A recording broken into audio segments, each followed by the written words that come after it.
Salve Omnes, this is Amelia, also known as TheMartianGeek, and welcome back to Mega Man X3. In the last episode, we went through the intro stage, and now we're on to the Maverick stages, the real meat of the game. As far as what order you should do the stages in, well, there are two factors to consider mainly. There's the boss weakness loop, as always, but also Mega Man X3 has quite a number of items to find. Definitely more than either of the first two games, and probably more than some of the later ones as well. So if you do the bosses simply by weakness order, you will have to revisit stages to get some of the items, because a lot of those items require items or abilities from other stages. And if you go by order of the items, you won't always have the boss's weakness weapon. Now, that's not a problem for me because I don't normally use boss weaknesses, but I do have an order that I more or less like to follow. And we are starting with Blizzard Buffalo. I think actually quite a lot of people tend to start with him. The boss battle is one of the easier ones, the stage is probably one of the easier ones, and you can get both the sub-tank and the leg upgrade from his stage, without need of any other things. Blizzard Buffalo stage naturally is the ice stage of the game, and I really like the music in this stage. I mean, Mega Man X3 doesn't really have one of the best soundtracks in the series, mainly because a lot of the music tends to sound too similar, but Blizzard Buffalo's music is one of the exceptions to that, and I quite like it. That platform over here, well, we can't do anything with that yet. And if these ice blocks look suspicious to you, your suspicions would be correct, because that is where the heart tank is. But we can't get it just yet. We don't have any upgrades. Or special weapons or anything of that nature. Whoops. Okay, learn to wall climb here. These guys, we saw them in the intro stage. They will always fire 3 bullets, and always in that same arc. So, use that to figure out your timing for getting past them. Or just shooting them. Now this looks like a mid-boss room, doesn't it? Well, sort of. Right now it's actually just an empty room. There's a room like this in every stage. 2 of them actually, if in the stages that actually have mid-bosses. And this is where the secret bosses of this game will appear. They're not really secret in this game because they're mandatory, but they're sort of the equivalent of the X-Hunters from X2. And they will start showing up after you have beaten 2 stages. I believe the first of there are 2 of them, and I believe the first one shows up after 2 stages and the second after 6, or something like that. Or maybe it's either 2, 3, or 4, and 5, 6, or 7, I don't know. These guys just ice rock golems, and they're easy enough to take down, and this is actually not a bottomless pit. That is down there, but again, there's something secret there, and it doesn't appear yet, because this is my first stage. Once again, I'm pretty sure that appears after you've defeated 2 bosses. Go up here, and we can be back outside, and there's our sub-tank, but we can't really get it just yet. I think you can get that without the dash boots, or air dash boots, but I don't recall ever having been able to do it without them. So we're gonna go get the boots first. Or these guys. Those helicopter missile shooting things appear in a lot of stages, and they are annoying. Also, missile out of nowhere, but you probably want to take out that wind generator before going for the respawning enemies much? You probably want to take out that wind generator before going for boots. And to do that, you kind of want to come around here. That was actually not really the best place to drop down, but it worked. Careful maneuvering, and blow this thing up. Unfortunately, we now have to get back out of here. And another thing about X3 is it seems to be pretty bad with the respawning enemies.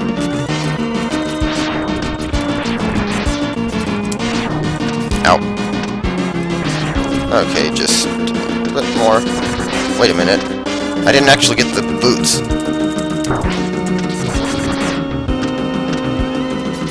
Derp. Okay. I'm gonna come back up here first. dash off here, and completely miss, apparently.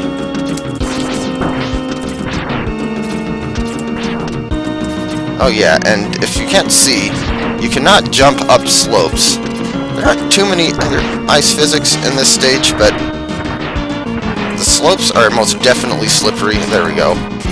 I'm actually not sure if the snow does have any effect on your being able to dash over there, but it seems to. Here's our capsule in any case, and I have a feeling I'm going to die. Enter this capsule, X. Take this leg upgrade. The upgrade will enhance your mobility in the air. You'll be able to dash left, right, or even straight up into the air. Why is there a space before that comma? So yes, we get the air dash boots, and in X3 they actually allow you to dash up as well as horizontally, which I really like. I wish more games had that. I think the only Mega Man X games where you could air dash straight up were this one and X6, and in the latter case only with one specific type of armor.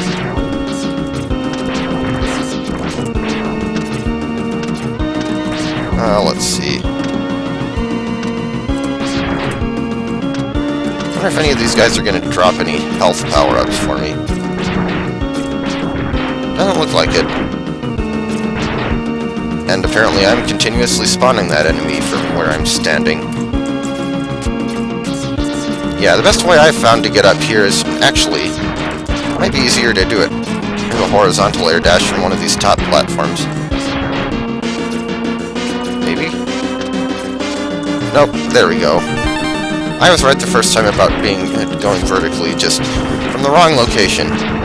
And I have 1 unit of health left. Okay, that's a little more comforting, but still not very. And guy landed on my head. And I'm way back here. That was almost the end of the stage, too.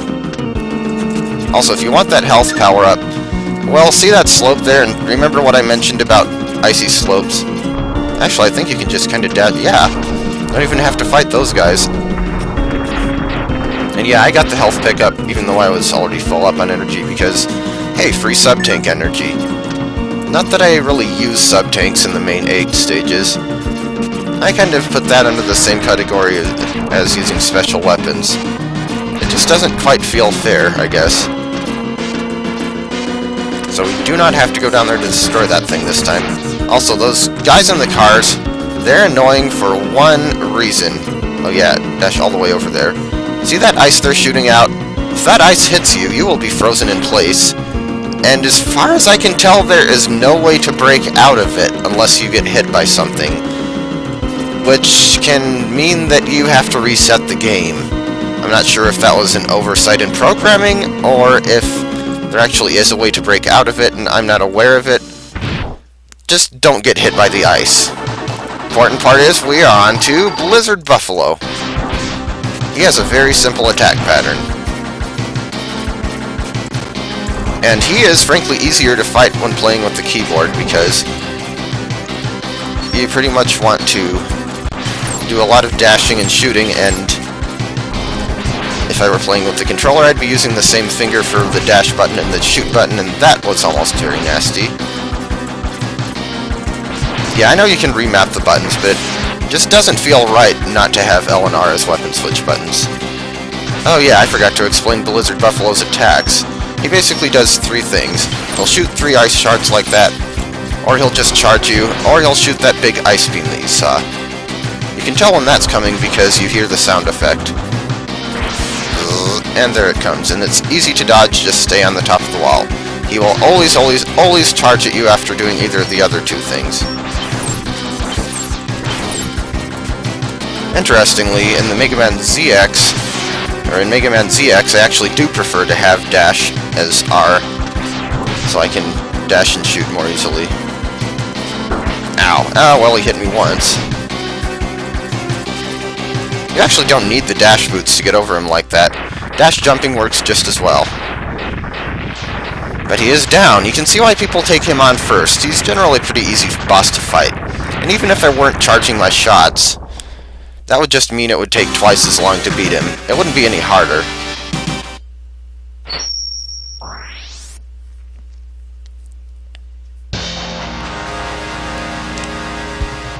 And naturally, we get his weapon. It is a Mega Man game, after all. Get a nice little C4 or CX4 demonstration there. You get... piece of crap! I mean Frost Shield. This weapon is freaking useless. Seriously. It's not even that great against the boss whose weakness it is, but against everything else it's both slow and weak. And that is a bad combination. Though you do need it to get one item. Anyway, Blizzard Buffalo is down. That is 1 stage out of 8. So with that, I will see you in the next stage in the next episode.